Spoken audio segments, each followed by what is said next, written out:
Hey everyone, how are you all? If you're watching my video for the first time, please do subscribe my channel and don't forget to like and share the videos. ఈ రోజు special ఏంటంటే ఈ పాటికి మీకే అర్థమైపోయి ఉంటది. నా favourite, మీ favourite, మనందరి ఫేవరెట్ గోంగూర పచ్చడి. అందరి ఫేవరెట్ అని ఎందుకు అన్నానంటే ఇది ఎవరికైనా ఇష్టము, వద్దు అని అసలుకి అనరు. అంత ఇష్టంగా తింటారనమాట.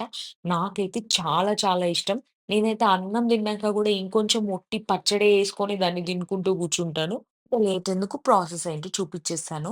ఇక్కడ నేను ఎర్ర గోంగూర తీసుకున్నాననమాట. దీన్ని మంచిగా గిల్లుకొని 3, 4 సార్లు వాష్ చేసుకొని జాలి గిన్నెలో ఏస్తే వాటర్ అంతా పోతదనమాట. ఒకవేళ నిల్వ పచ్చడికైతే మంచిగా క్లాత్ పైన తడి పోయేంత వరకు ఆరబెట్టుకోవాలి. ఫస్ట్ పచ్చిమిర్చిని నేను రోట్లో కచ్చపిచ్చగా దంచిన, కొంచెం గల్లుప్పేసి, ఎల్లిపాయలని గూడా కొన్ని దంచిన, కొన్నేమో తాలింపుకి పక్కకు పెట్టిననమాట. ఈ పచ్చడికి మనం రుబ్బాల్సిన అవసరం లేదు. ఉడకడంతోనే పచ్చడి రెడీ అయిపోతది. టేస్ట్ మాత్రం చాలా చాలా బావుంటది. మీరు గూడా ట్రై చేయండి. ముందుగా స్టవ్ ఆన్ చేసి మంచి మందంగా ఉన్న గిన్నె పెట్టుకోండి. మళ్ళీ పలుచదైతే పచ్చడి అడుగంటుతదనమాట. ఎందుకంటే మనం రుబ్బుకోము గదా! మొత్తం ఇక్కడే ఉడికించుకుంటాము. ఎక్కువ ఆయిల్ యాడ్ చేయండి. ఎందుకంటే పచ్చడికి ఆయిల్ ఎక్కువేస్తేనే బావుంటదనమాట. ఆయిల్ హీట్ అవ్వగానే రుబ్బిపెట్టుకున్న పచ్చిమిరపకాయల ముద్ద వేసి ఒక 2 నిమిషాలు ఫ్రై చేద్దాము. పచ్చిమిర్చి దంచాల్సిన అవసరం ఏం లేదు. Not mandatory. మీరు కావాలంటే స్లైసెస్‌గా గూడా ఏసుకోవచ్చు. నేనేదో రోల్ ఉందని రుబ్బేసినా అనమాట. ఇప్పుడు అందులోనే దంచుకున్న ఎల్లిపాయ ముద్దను గూడా వేసేయండి. ఇది గూడా ఒక 2 నిమిషాలు మంచిగా ఫ్రై చేద్దాము. ఇవి 2 వేగగానే ఒక మంచి స్మెల్ వస్తుంటదనమాట. అప్పుడు ఏం చేయాలంటే మంచిగా కడిగి పెట్టుకున్న గోంగూరను మనము యాడ్ చేసేసుకుందాము. గోంగూర వేయగానే ఏం కలపనవసరం లేదు. ఒక 30-40 సెకండ్స్ అలా వదిలేయండి. మంచిగా మగ్గిపోతది. అప్పుడు మనం మంచిగా కలుపుకుందాము. మంట మీడియం ఫ్లేమ్ పైనే ఉంచండి. మనము హై పెట్టాల్సిన అవసరం లేదు. పచ్చడి గదా! ఇప్పుడు మనం ఒకసారి కలుపుకుందాం మంచిగా.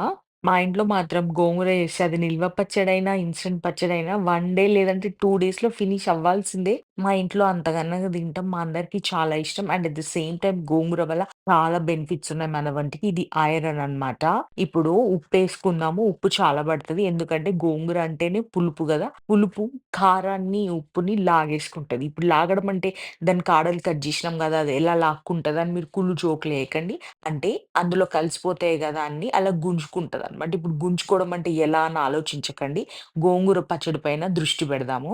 గోంగూర లీఫ్‌ని సారల్ లీవ్స్ అని అంటారు. గోంగూర has good source of vitamins like A, B1, B2 and C. It is also highly rich in minerals like calcium, iron, potassium and phosphorus. It's a good support to your bone health. It also helps in improving your digestion, in lowering your blood sugar levels. It also helps in cleansing the body, in preventing cancer and it boosts your immune system too. ఇప్పుడు కొంచెము దంచుకున్న జీలకర్ర, మెంతుల పొడి add చేసుకుందాము. జీలకర్ర ఏమో మన బాడీకి చలవ చేస్తది అండ్ అరుగుదలనిస్తది.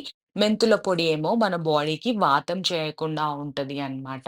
ఇప్పుడు ఒకసారి మంచిగా మళ్ళీ కలుపుకుందాము. ఫస్ట్ టైమ్ ఇన్ని బెనిఫిట్స్ ఉన్న ఒక ఆకుకూర నా ఫేవరెట్, నాకిష్టము అని గర్వంగా ఉందన్నమాట చెప్పుకోవడానికి. ఎందుకంటే ఆకుకూరలంటే మనం ఆమెడ దూరం పరిగెడతాం గదా!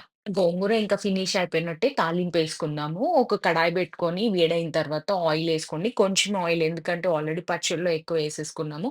ఆయిల్ గూడా వేడైన తర్వాత జీలకర్ర, ఆవాలు, శనగపప్పేసి కలుపుకుందామనమాట. మీరు కింద స్టవ్ లేదేంటి అని అనుకోకండి. ఎందుకంటే ఇప్పుడు ఆవాలు టాప్ అని చిల్లుమంటాయి. నేను ఇందాకే స్టవ్ నీట్‌గా వాష్ చేసుకున్నాను.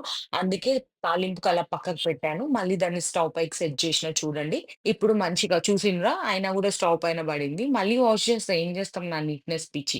ఇప్పుడు అందులోనే కొంచెం పసుపు గూడా యాడ్ చేసుకుందాం. అయి గూడా వేగినంక ఎల్లిపాయ గూడా ఏసేసి మంచిగా కలుపుకుందాము. ఎక్కువ మాడనివ్వకండి. మంచిగా స్మెల్ ఒస్తదనమాట. ఆ తాలింపు వాసన ఆహా! ఓహో! అనుకుంటూ. ఇప్పుడు మనం దాన్ని మన గోంగూర పచ్చడి రెడీ అయిపోయింది గదా! అందులో ఏసేసుకుందాము. మంచిగా తాలింపంతా పచ్చడికి కలిసేలాగా కలుపుకుందాము. తాలింపేసిన 30-40 సెకండ్స్‌కి స్టవ్ ఆఫ్ చేసేయండి. ఇంక మన పచ్చడి రెడీ అయిపోయింది.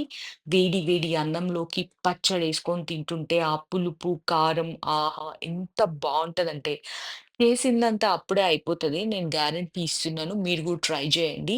రుబ్బే పని లేకుండా ఎంత తొందరగా అయిపోయింది చూసారా? అసలు 10 మినిట్స్‌లో అయిపోతదనమాట. ఇలా గోంగూర పచ్చడి చేసుకుంటే పక్కన చికెన్ ఉన్నా, మటన్ ఉన్నా మనకేది తినాలనిపించదు. మొత్తం అన్నం గోంగూర పచ్చడితోనే తినేస్తాము. అంతా బావుంది. కానీ గోంగూర గిల్లడమే పెద్ద టాస్క్. కానీ ఏం చేస్తాం హెల్తీ ఉన్నప్పుడు అవన్నీ తప్పవనమాట. సో, ఎంజాయ్ ద పచ్చడి అండ్ మై వీడియో. బాయ్ మరి.